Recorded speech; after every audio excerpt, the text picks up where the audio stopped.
nuestro Rey, nuestro Dios. Y junto con el pueblo que está aquí con nosotros, le recibimos en esta mañana a través de Facebook Live y más adelante a través de YouTube. Aquí su hermana Eileen Maldonado desde Capilla del Rey Orlando. Vamos a escuchar palabra del Señor, que sabemos que Él tiene una palabra específica para cada uno de nosotros que nos va a ser de mucha bendición y mucha edificación. Con nosotros nuestro pastor Luis Hermán Mercado. Amén. Puede sentarse.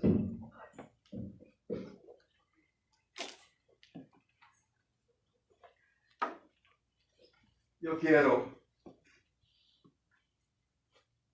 tocar hoy un tema que me carga y que no es muy común que se enseñe desde los púlpitos. Yo quiero hablar, se lo voy a describir ahora con un verso. Acompáñame a Proverbios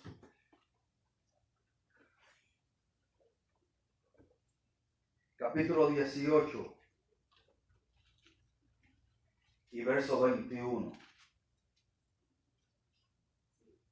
Mire qué verso tan tajante este.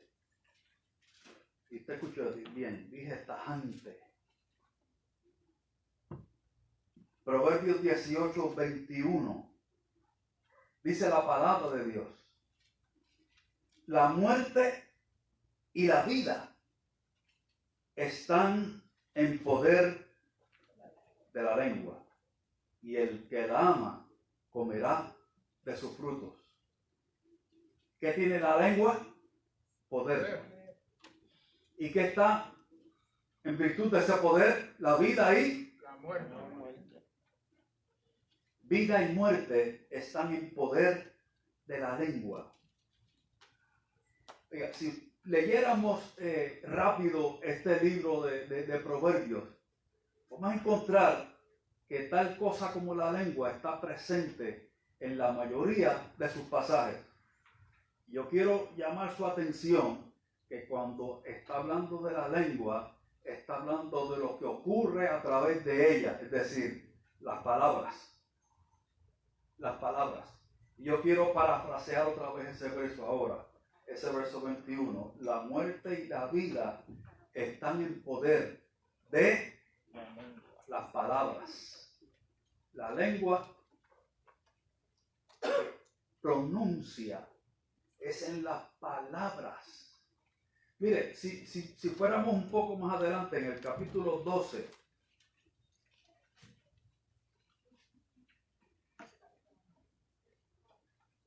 ahí mismo, capítulo 12 y verso 6, Proverbios 12, 6, dice: las palabras de los impíos son acechanzas para derramar sangre, mas la boca de los rectos los librará. ¿A quién librará? Al recto. La boca, las palabras de los rectos librarán a los rectos. Allí mismo, verso 14.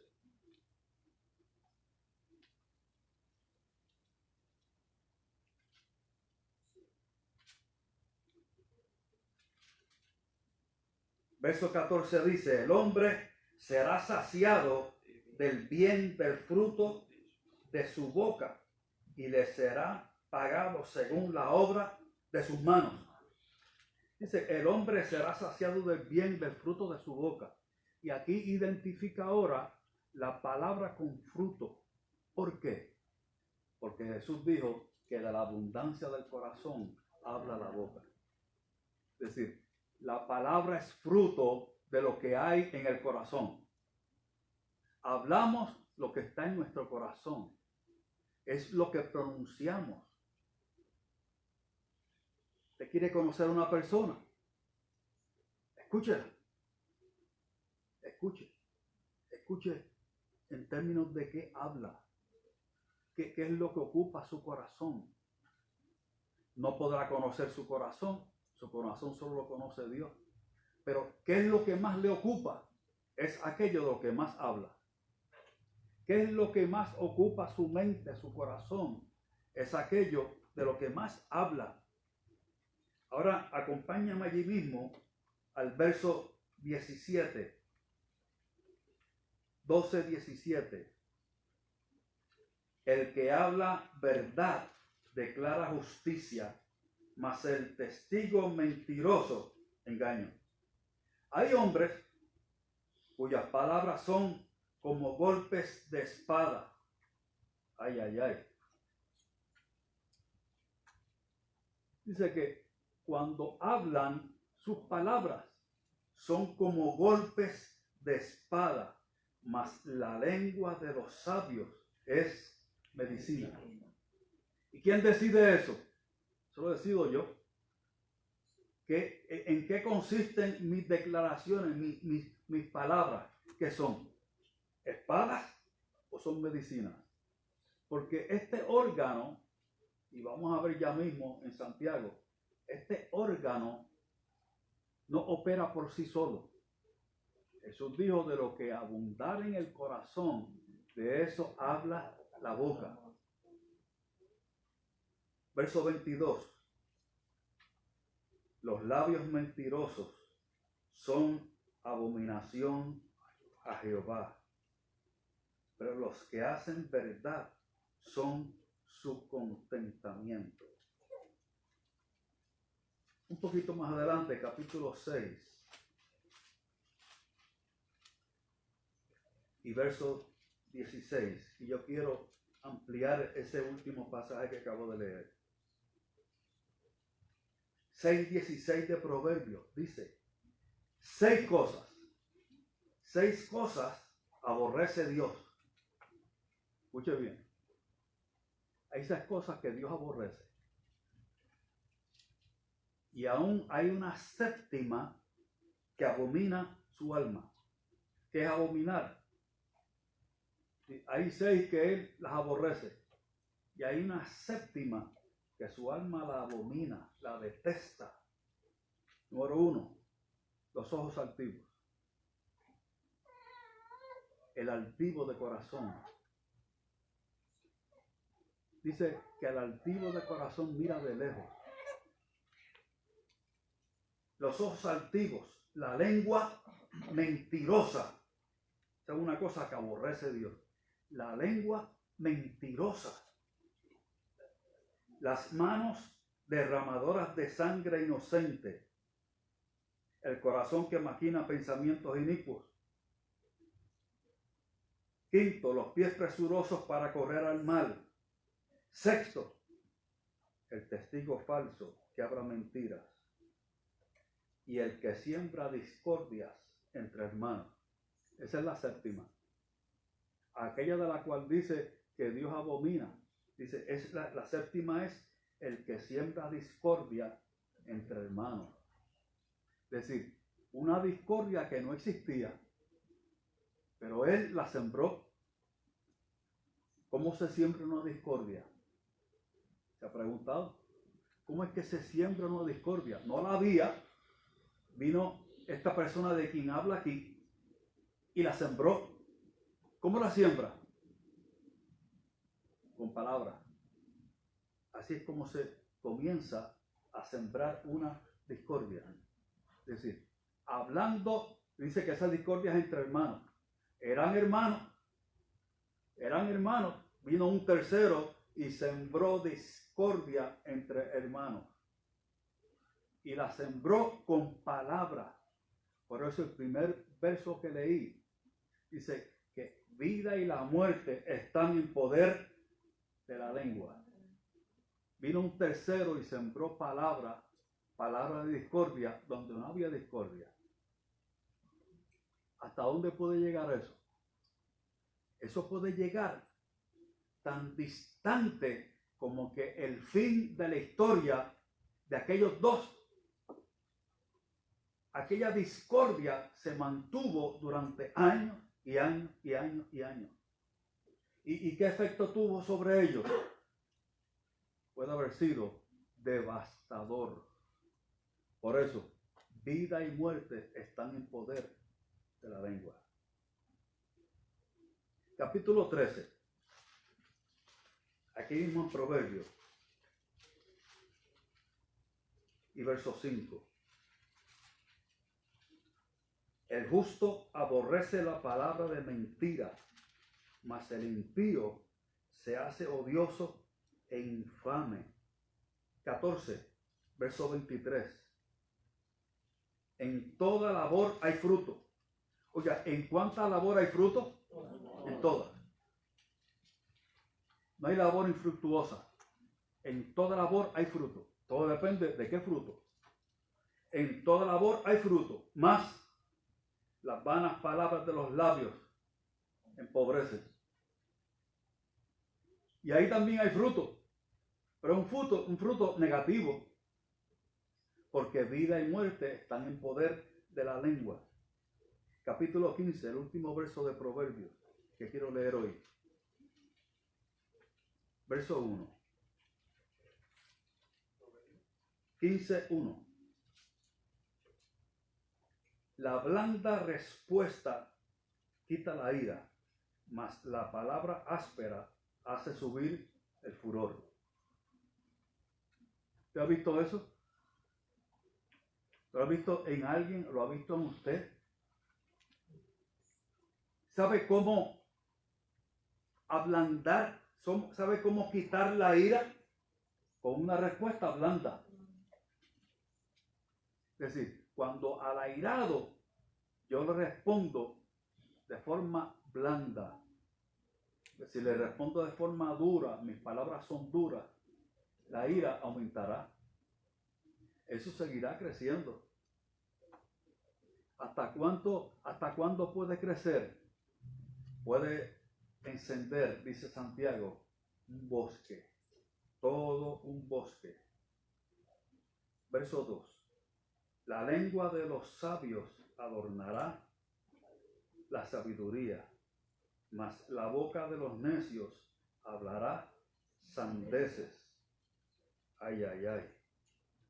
Los ojos de Jehová están en todo lugar, mirando a los malos y a los buenos. La lengua apacible es árbol de vida, mas la perversidad de ella, quebrantamiento de espíritu.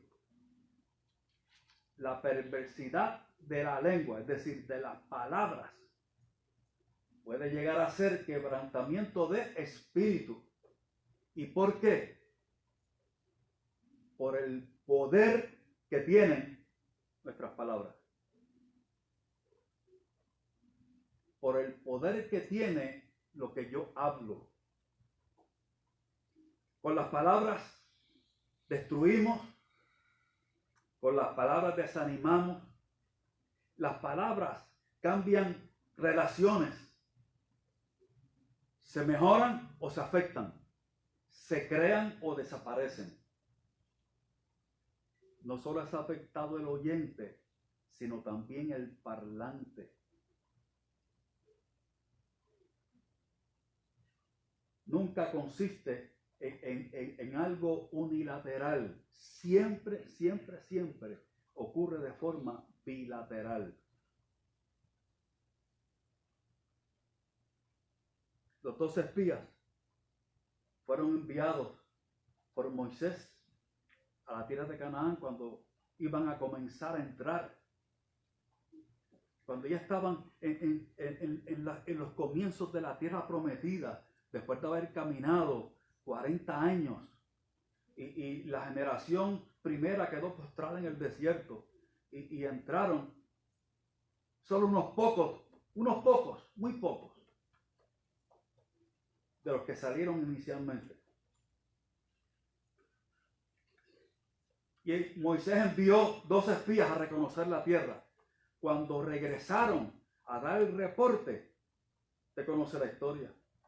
Sus palabras fueron de derrota. Sus palabras fueron negativas. Sus palabras fueron de mal. Entonces, ¿por qué eran de mal? porque estaban hablando distinto a lo que había dicho Dios. Dios había dicho, es tierra que fluye leche y miel. Y cuando ellos llegaron, se encontraron que ciertamente la tierra era, en la tierra fluía leche y miel. Pero, su reporte consistió en el pero. Dios dijo que era tierra buena y es verdad, buena, pero allí hay gigantes. Allí hay gigantes. Y aún más. Esos gigantes nos veían a nosotros como si fuéramos langostas. Señor, ¿y cómo usted sabe cómo ellos los están viendo? Su reporte era, ellos nos veían a nosotros como si fuéramos pequeñas langostas. ¿Y cómo usted sabe eso? ¿Y cómo usted puede decir que alguien lo veía como una pequeña langosta? Pero ese fue su informe. Y de entre esa docena de espías, 10 hablaron así, y 2 se levantaron y mandaron a callar a aquellos 10. Tiene que haber un momento en que alguien diga, no, cállese, yo voy a hablar palabras de fe. Lo que usted está hablando no honra a Dios. Y si no honra a Dios, no bendice al pueblo. Oiga, si no honra a Dios, no bendice al pueblo. Josué y Caleb vieron lo mismo que los otros días. Vieron la tierra que fluía leche y miel, vieron a los gigantes, pero sus palabras fueron diametralmente opuestas a los de aquellos días. Entonces, la experiencia no está en lo que habían visto, ni en qué experimentaron. Vieron lo mismo. La experiencia estaba que estaban hablando ahora, estaban confesando sobre una palabra de Dios. Y yo quiero decir, confesar por simplemente confesar y decir e idear algo para confesarlo, ahí no hay poder. Ahí no hay poder ninguno. Pero cuando confesamos sobre lo que Dios ha dicho, estamos repitiendo lo que dijo Dios. Y lo que dijo Dios siempre es bueno. Lo que ha dicho Dios siempre es bueno. Allí hay vida. Aquellos 2 hombres confesaron lo que Dios había dicho Dios. Dios los va a entregar en nuestras manos. ¿Sabe qué pasó después? Que el pueblo, y eran 1,000,000 y pico de personas, no dice cuántos de ellos, habló de apedrearlos, de apedrear a Josué y a Caleb, por haber hablado en fe. Es decir, escucharon a los que estaban hablando derrota y muerte, y ahora 2 que hablaron palabras de vida estaban hablando de apedrearlos. ¿Por qué? La palabra de aquellos 10 entró a su corazón. Y cuando el hombre asume esa postura de incredulidad, saca fuera a Dios. Saca fuera al Señor. Y es posible querer eliminar a aquel que está hablando palabra de Dios. Aquel que está confesando la palabra de Dios y reafirmando y caminando sobre lo que dijo Dios. No importa lo que se vea, no importa lo que tenga de frente. Dios dijo, la tierra va a ser de ustedes. Hubo 2 que dijeron, va a ser de nosotros la tierra. El Señor los va a entregar.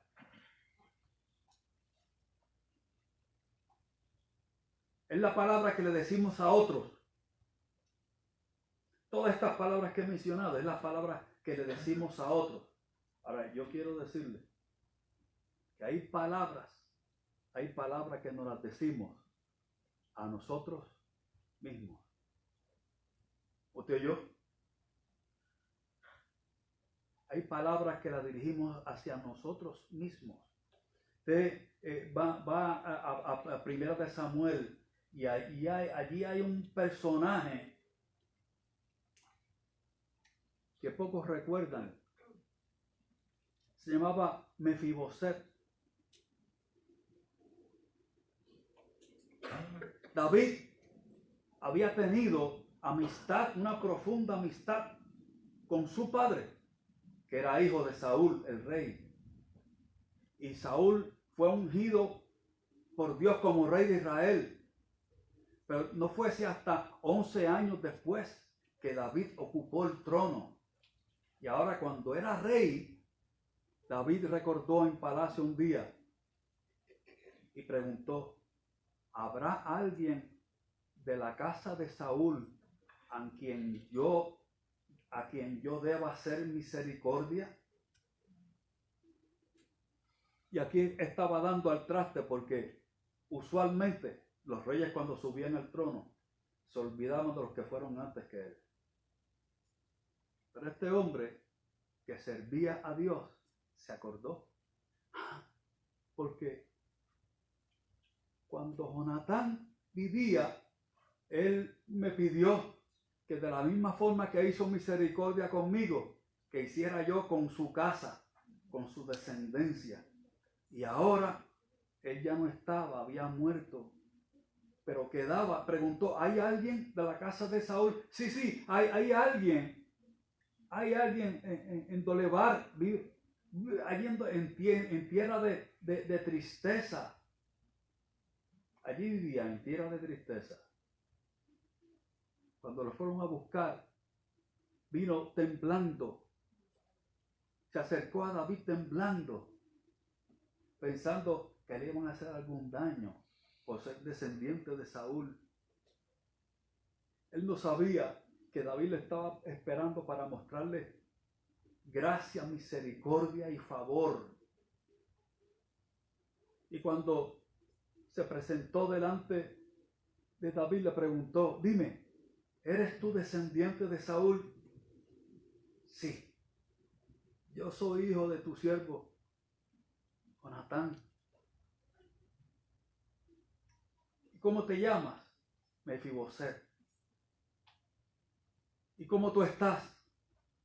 Yo soy un pobre perro muerto.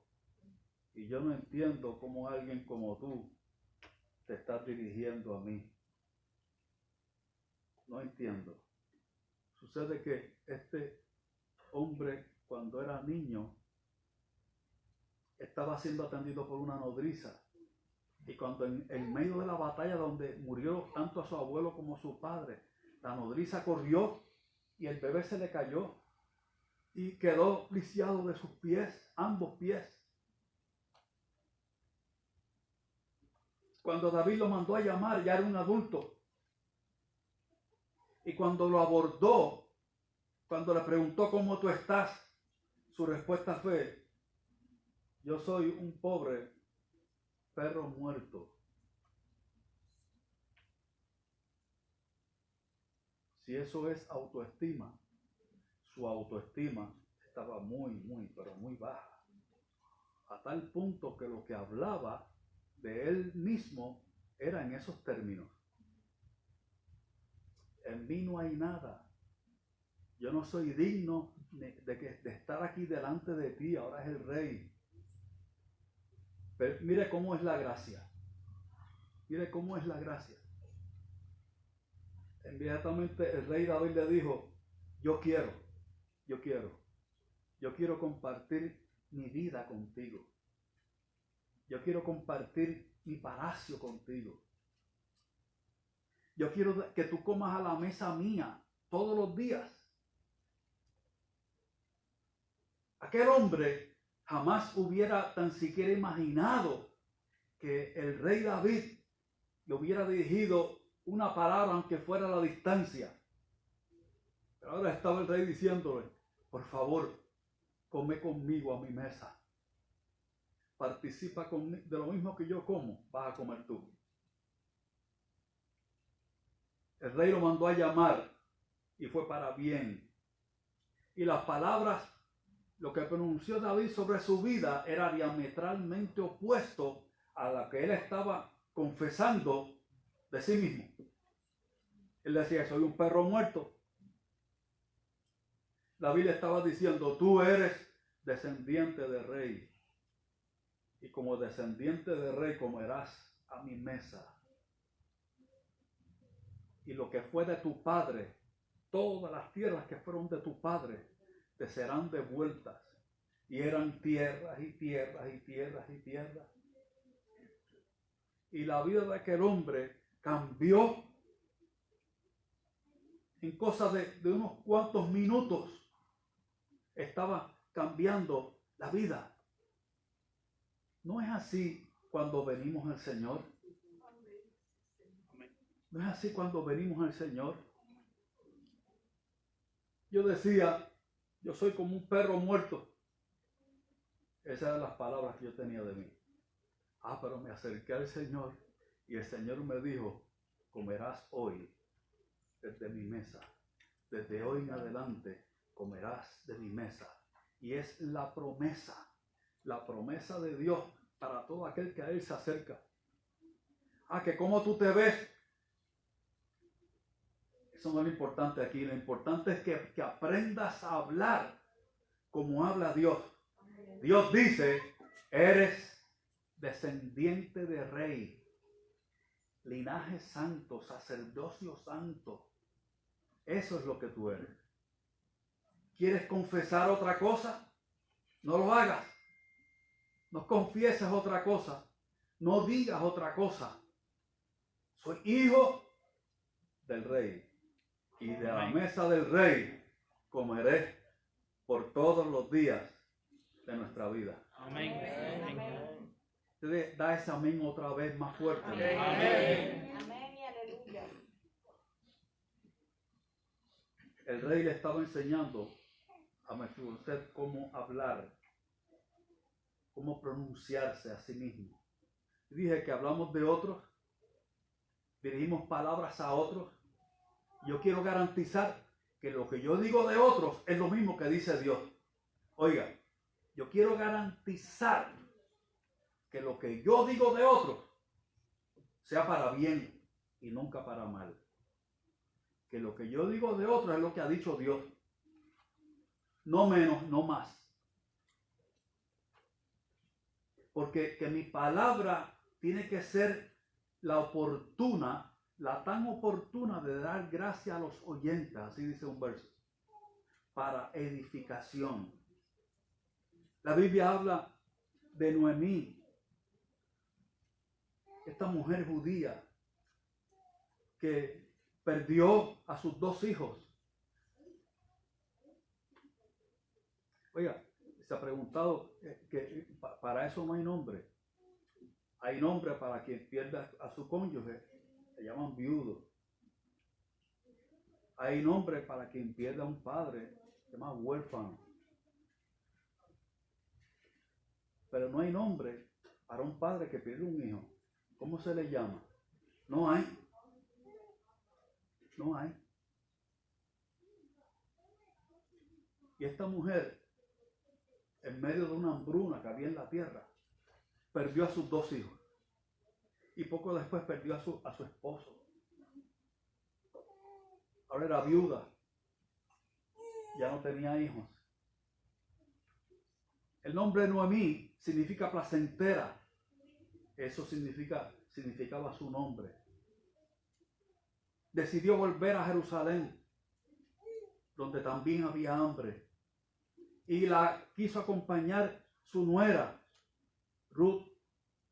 Y después de intentar persuadirla que no,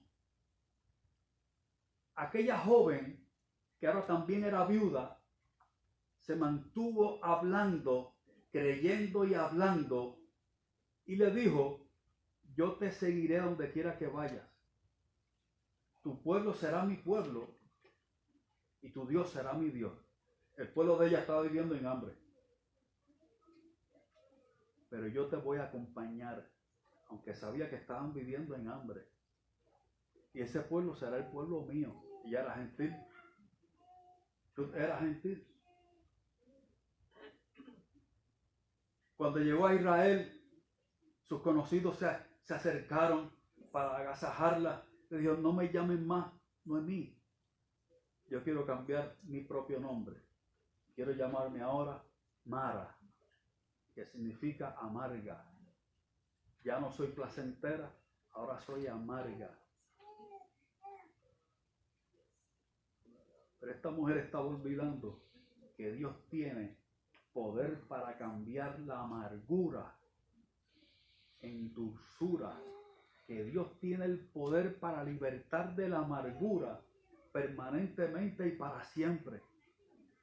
Cuando el pueblo de Israel atravesaba por el desierto y tuvieron sed y encontraron un pequeño cuerpo de agua, y cuando fueron a tomar, las aguas eran amargas. Por eso le pusieron por nombre Mara. Eran aguas amargas. Y Mara significa amargura. Y Dios le dijo a Moisés, mira, aquel árbol,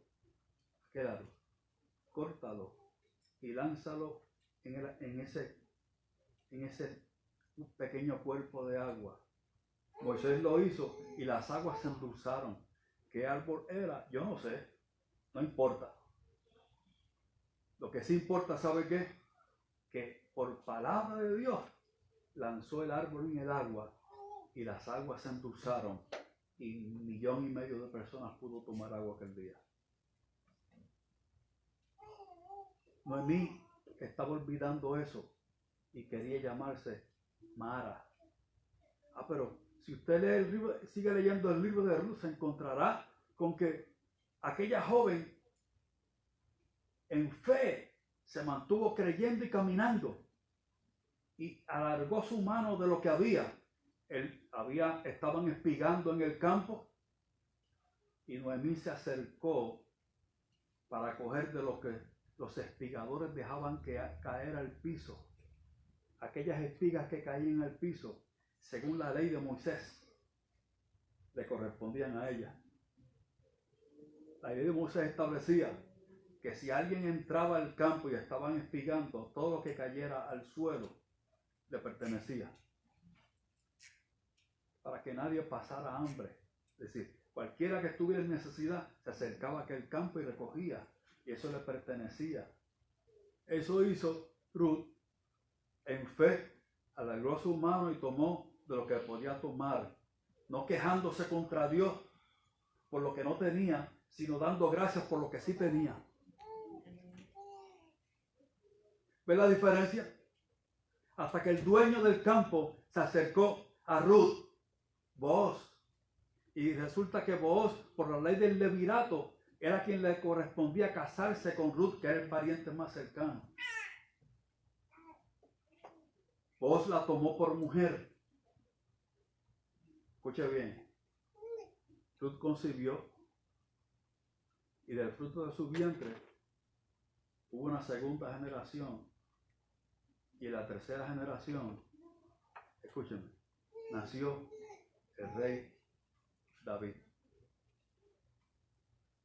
La jovencita no hubiera tan siquiera pensado que en sus lomos estaba el rey David. Y todo comenzó recogiendo espigas en un campo que no le pertenecía. ¿Sabe por qué? Porque el Dios de cielo y tierra llama a las cosas que no son como si fueran. ¿Usted le da un aplauso?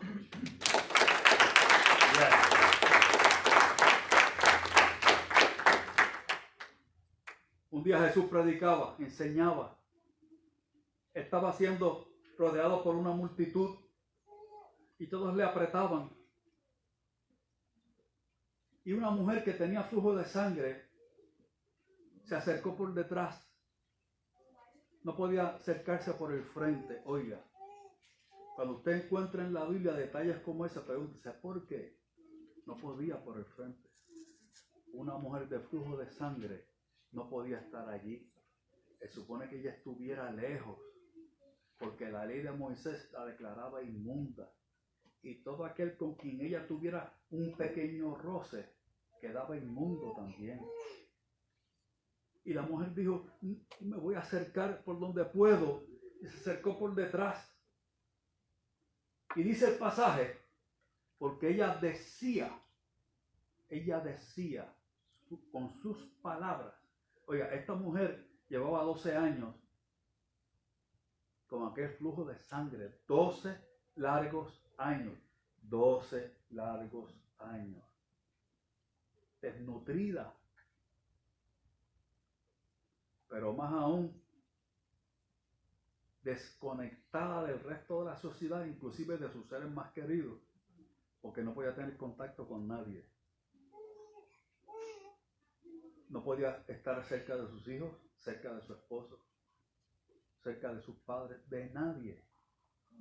Vivía sola durante no un año ni dos, 12 años. Además dice que había gastado todo cuanto tenían los médicos. Oiga, la mujer era pudiente, porque para usted estar 12 años pagándola a distintos médicos, era porque tenía dinero. Y nada la había aprovechado. Pero cuando escuchó a Jesús, ella dijo, si yo tan solo me acerco, ella lo dijo, si yo tan solo me acerco y toco el borde de su manto, seré sana. Eso me impresiona, ¿sabes? Me impresiona, porque venía de una mujer que le había probado casi todo y ahora escucha a Jesús hablar y dijo, sus palabras, aquí están, sus palabras fueron, si yo me acerco, no que lo toco a él, si toco su manto, seré sana. No sé de qué manera, se acercó y tocó el manto, tuvo que moverse y navegar entre aquella multitud hasta tocar el manto. Y dice el pasaje que Jesús preguntó, ¿quién me tocó? ¿Quién me tocó?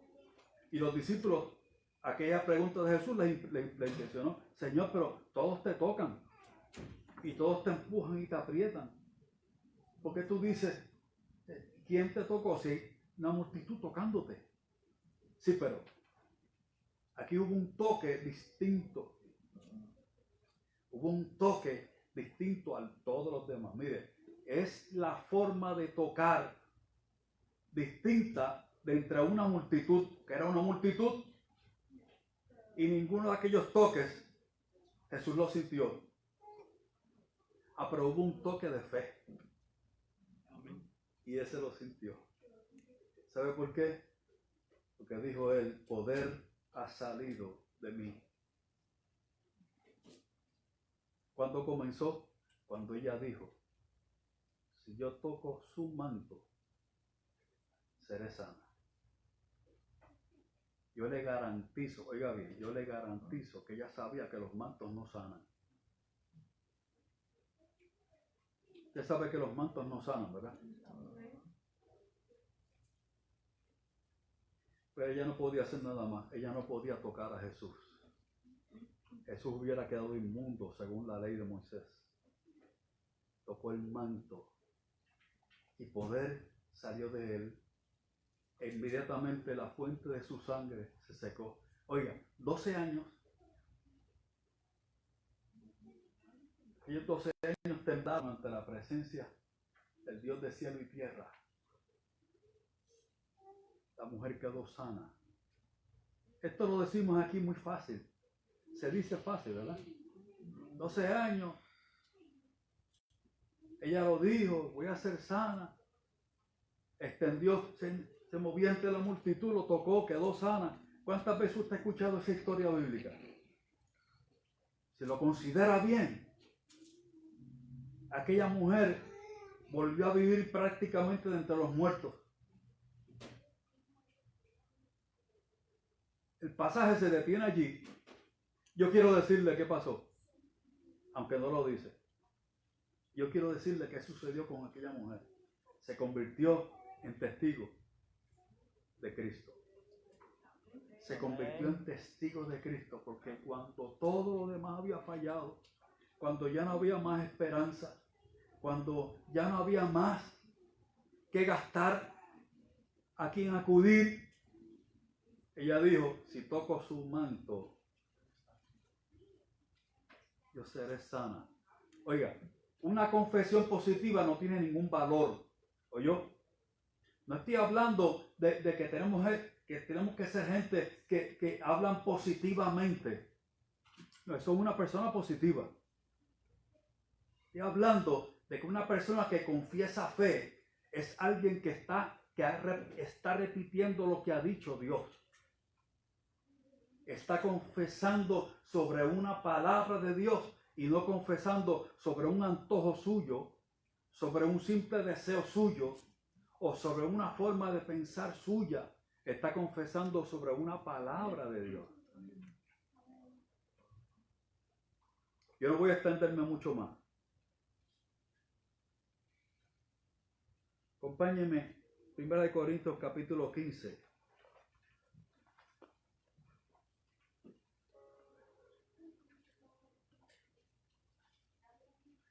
Primera de Corintios 15, 33.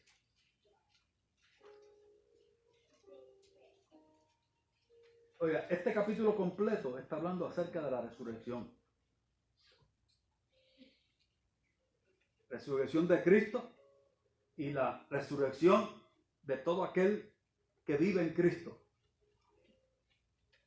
Verso 33. No erréis. Las malas conversaciones corrompen las buenas costumbres. ¿Qué es lo que corrompe la buena costumbre? Las malas conversaciones.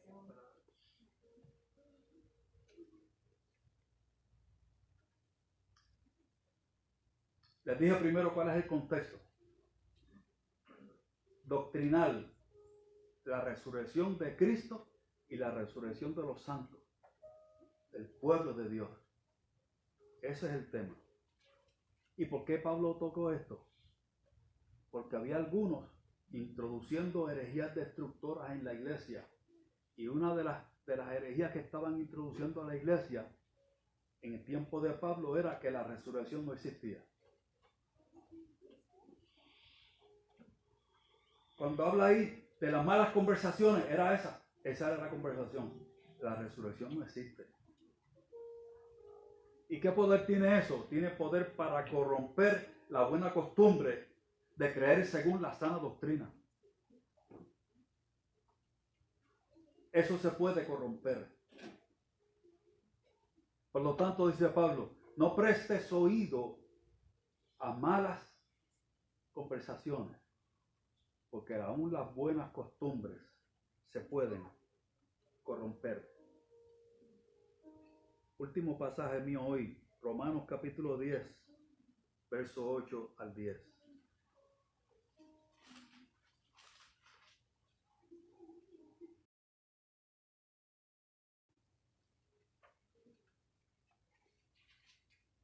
Alguien ha dicho que este capítulo 10 es el Evangelio resumido. Y se resume el Evangelio. Quiero leer más bien desde el verso 6, Romanos 16. Pero la justicia que es por la fe, dice, la justicia que es por la fe, dice así, no digas en tu corazón, ¿quién subirá al cielo? Esto es para traer abajo a Cristo. O ¿quién descenderá al abismo? Esto es para hacer subir a Cristo de entre los muertos. ¿Mas qué dice? Otra vez, ¿qué dice? ¿Cuál es la palabra? ¿Cuál es la palabra de la fe? La fe no está preguntándose, ¿cómo voy a subir al cielo para hacer bajar a Cristo? Yo no puedo llegar al cielo para hacer bajar a Cristo. ¿O cómo voy a ir a las partes más bajas de la tierra para hacer descender a Cristo? Yo no puedo descender allá. ¿Mas qué dice? ¿Qué dice la palabra de fe? Cerca de ti está la palabra. ¿No está en el cielo? ¿No está en la parte más baja de la tierra? ¿Cuán cerca está? ¿Cuán cerca está la palabra? En tu boca y en tu corazón. Ah, Dios es bueno. Dios es bueno. lo hizo Dios todo tan fácil en Cristo.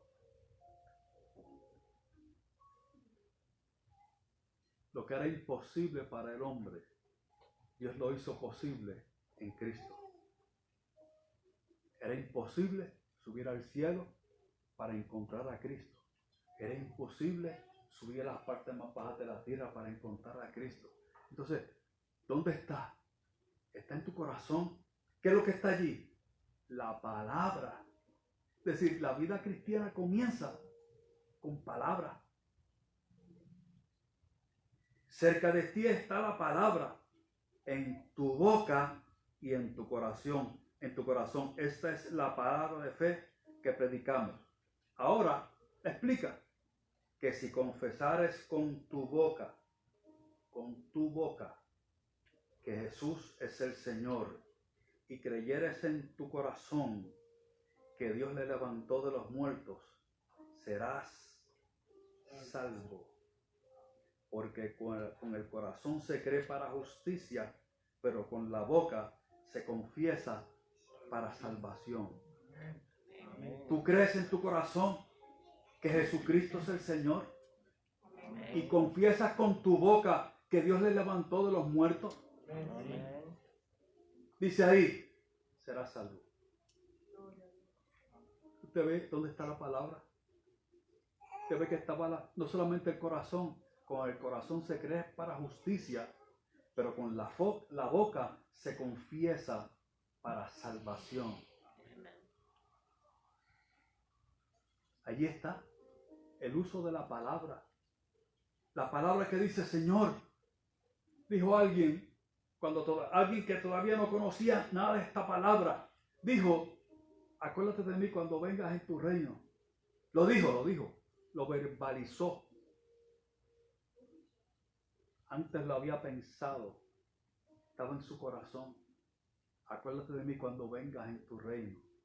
Y la respuesta de quien podía responderle en ese momento, que aunque también moría, pero él era el autor de la vida, que la muerte no pudo retenerlo.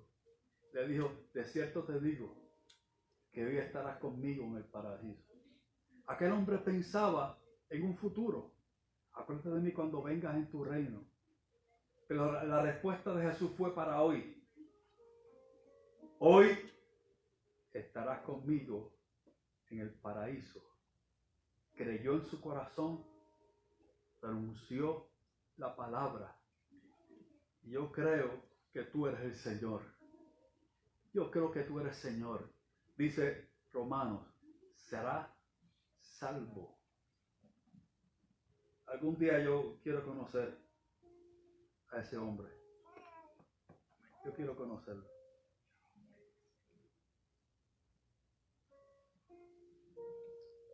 Palabra responsable tiene aquel que habla de los demás lo que Dios ha dicho, no otra cosa. Por eso sus palabras son vida. Y por eso cuando da palabra es para la edificación, no para matar. Y por eso no anda husmeando en la vida de los demás a ver qué palabra puede proferir que sea palabra de juicio. Más bien anda declarando sobre esa persona la voluntad de Dios. Y la voluntad de Dios es nunca que yo profiera palabra de maldición sobre alguien. Oiga, ahora sí termino. El que abre su boca, nosotros pensamos en la maldición como cuando se profiere maldición abiertamente. ¿Sabe qué es maldecir? Decir mal. Eso es maldecir. ¿Sabe qué es bendecir? Decir bien. Qué sencillo.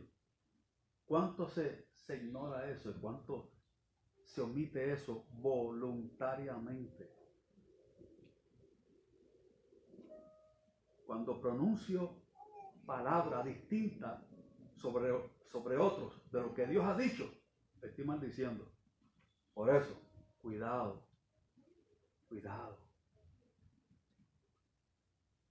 Cuidado como hablamos de otros. Cuando pronuncio de mí palabras distintas a lo que ha dicho Dios, cuidado. Pudiera estar pronunciando algo distinto a lo que ha dicho Dios. Piense de usted como piensa Dios. Y tenemos la mente de Cristo.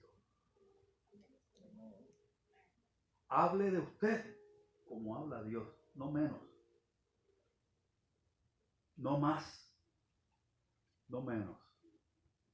Porque tenemos las palabras de Cristo. Puedo pensar de mí como piensa Cristo. Puedo hablar de mí como habla Cristo. Todo depende de cómo pienso, cómo hablo, qué confieso y qué digo. Por eso el salmista David decía: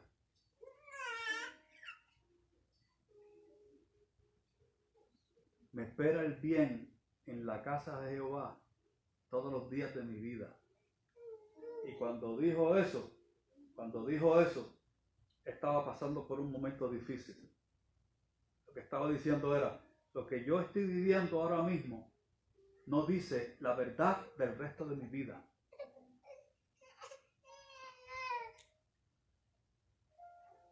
Yo moraré en la casa de Jehová por largos días.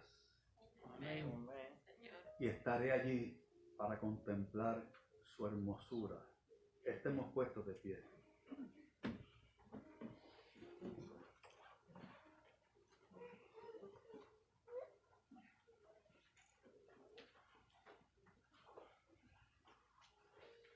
Extienda sus manos hacia adelante. ¿Quiere orar conmigo? ¿Quiere orar conmigo? Señor amado Jesús, tú has dicho de nosotros, de tus hijos, tan grandes cosas que queremos creer y repetir y confesar. Señor, ayúdanos a guardar nuestras palabras, a guardar de nosotros mismos nuestras palabras y a guardar nuestras palabras sobre otros para solo bendecir y edificar, para hablar de nosotros, Señor, lo que has hablado tú. Y lo que tú has hablado es bueno, porque tus pensamientos para con nosotros son de continuo el bien. Señor, queremos tomar esta palabra tuya en nuestra boca, de día y de noche, y meditar en ella de día y de noche. Y que sea ella, Señor, nuestra confesión, tu palabra. Que sea ella nuestro derrotero, tu palabra. Señor, procuraremos que esta palabra tuya more en abundancia en nuestros corazones, porque ella es la que vamos a confesar. En el nombre de Jesús. En el nombre de Jesús. En el nombre de Jesús.